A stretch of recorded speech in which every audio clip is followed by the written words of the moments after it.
ओम नमः शिवाय। अभी ये कुंभ मेला का पर्व चल रहा है और उसमें आप सभी का हार्दिक स्वागत है। आज का टॉपिक है हमें कुंभ मेला में क्यों जाना चाहिए। देखिए,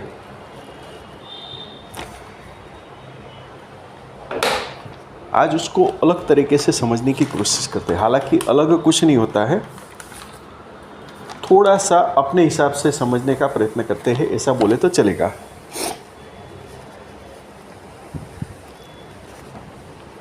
ये जो कुंभ मेला है उसको हम चेतना का केंद्र भी बोल सकते हैं। उस चेतना का केंद्र के अंदर कितना पावर होगा, आप सोचिए कि अगर मैं गलत नहीं हूँ तो पृथ्वी के अंदर जितने भी देश हैं, चाहे इंडिया हो या कोई और जगह पे, वो इस चेतना का केंद्र है, यानी कि कुंभ मेले के बारे में इंफॉर्मेशन है उसके पास।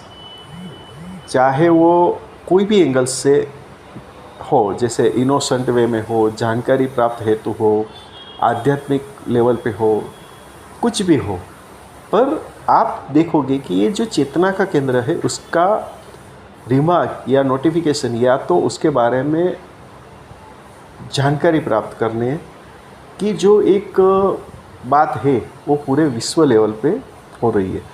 तो आप ऐसा समझिए कि वो चेतना केंद्र जो है, यानी कि जो महाकुंभ है, उसमें कितना पावर होगा। ये एक रीज़न हो गया।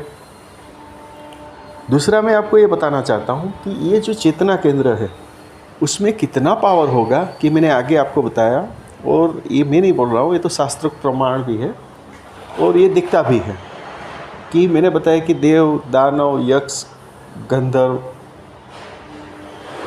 किन्नर, ये सब लोग भी इस शक्ति का जो केंद्र है वहाँ पे आकर्षित होते हैं, आते हैं। ये एक जो कैलकुलेशन है, या तो ये एक जो शक्ति का केंद्र है वो एक खास टाइम पे, खास यानी कि जो खास समय पे, खास वार, तारीख, वर्ष जो तय किया गया है कि इसी समय पे ये जो शक्ति का केंद्र है वो कितना पावरफुल होता होगा कि हर एक व्यक्ति को, हर एक मानव जो सभ्यता है, चाहे वो साधु हो, संत हो, सन्यासी हो, देव हो, दानव हो, मैंने आगे बताया सब कुछ, वो सबको या तो खींचती है, या तो वो जो शक्ति का केंद्र है वो प्राप्त करने के लिए वो लोग उधर आते हैं, इनवाइट होते हैं। दो तरह से, या तो फिजिकली आते हैं या जानकारी प्राप्त हेतु हम लोग मोबाइल से, टीवी से या कोई भी और माध्यम से उसके बारे में जानने का प्रयत्न करते हैं। यानी कि हम डायरेक्टली या इनडायरेक्टली वो शक्ति का केंद्र से हम कनेक्ट तो होते ही है। तो ये बात है कुंभ मेले में क्यों जाना चाहिए। ठीक है, कुछ तो बात होगी, कुछ तो वजह होगी, कुछ तो ऐसा बात होगा कि इतने बड़े बड़े ऋषि मुनि जो पूरे साल या तो सालों साल, बराबर है, वो अपनी एक ध्यान अवस्था में या साधना में रहते हैं, जो कभी भी किसी से डिस्टर्ब नहीं होते हैं, ना डिस्टर्ब होना चाहते, वो भागे दौड़े यहाँ पे आते हैं। कहाँ पे? महाकुंभ मेले में। हालांकि उसको किसी से कुछ लेना देना नहीं है, बराबर।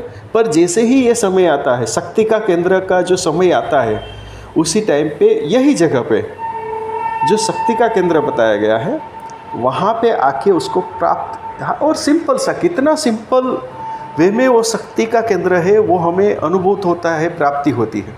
सिर्फ स्नान, यानी कि स्नान ही करना है और कुछ नहीं। स्नान भी कहाँ करना है? त्रिवेणी संगम में। कुछ तो बात होगी यहाँ पे। एक बहुत ही एक कॉमन सी बात है, मानो तो मैं गंगा माँ हूँ, ना मानो तो बहता पानी। ये सब बिलीफ पे है, और बिलीफ ऐसे नहीं बनती है, बिलीफ ऐसे नहीं बनती है।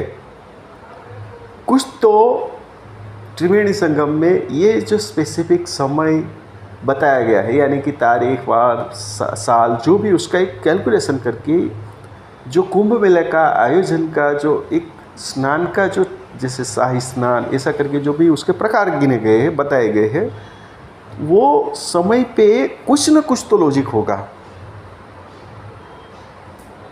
आप मेरी बात को समझिए, ठीक है?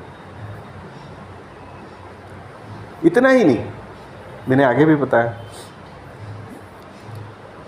कुछ अभी रिसेंट रिपोर्ट आया 7 या 8 करोड़ लोग अभी उधर कुंभ मेले में जाके उसने स्नान आदि जो है करके अपने आप को सौभाग्यशाली गिना है। तो आप एक बात को समझिए कि एवरेज अगर देखा जाए तो करोड़ के आसपास लोग उधर एक साथ इकट्ठे हुए हैं। तो जब 1 करोड़ जो सपोज करिए 1 करोड़ है, तो 1 करोड़ जब चेतना, यानी कि सब है तो मनुष्य ही ना, चाहे वो कोई भी स्वरूप में हो, देवता स्वरूप में, गंधर्व स्वरूप में, किन्नर के स्वरूप में, मानव स्वरूप में, राक्षस स्वरूप में, देवगण स्वरूप में, कोई भी स्वरूप में, ये तो फिजिकल जो हम मानव स्वरूप में, जो संसारिक या साधुत्व के स्वरूप में जो उधर इकट्ठा होते, वो सबका चेतना तंत्र एक ही केंद्र के आसपास जब इकट्ठा होता है, तो आप अगर कल्पना करो कि वो चेतना तंत्र में कितना पावर होगा, उसका मैग्नेट कितना पावरफुल होगा।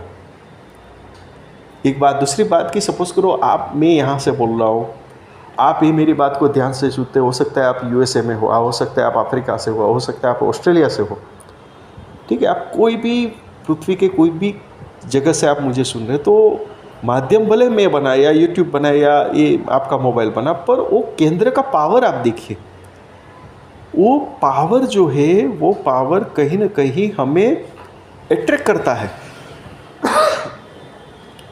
ये आध्यात्मिकता का स्वरूप है। ये जो मानव कुंभ मेले में जो केंद्र में जो शक्ति पड़ी है, उसका एक स्वरूप है, उसकी एक ताकत है, जो कहीं ना कहीं से अलग अलग एंगल से हमें आकर्षित करती है और अपने आप ही अपडेशन भी करती है।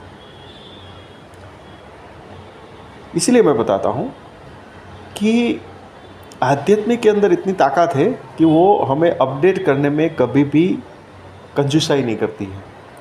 उसको हमें अपडेट करना होता है, या हमारा जब समय आता है तो हम अपने आप अपडेट होते हैं आध्यात्मिक से। और हमें तो अपने आप को लकी समझना ही चाहिए, क्योंकि जैसे बताया गया है कि 144 साल के बाद ये जो कुंभ का मेला का जो एक समन्वय हुआ है, मैंने लास्ट टाइम बहुत समन्वय शब्द का इस्तेमाल किया, तो सही में जितने भी लोग मुझे सुन रहे हैं, या तो अभी जितने भी लोग उधर जाके आए हैं या जानकारी प्राप्त कर रहे हैं कैसे भी मीन्स से, वो सभी लोग लकी हैं।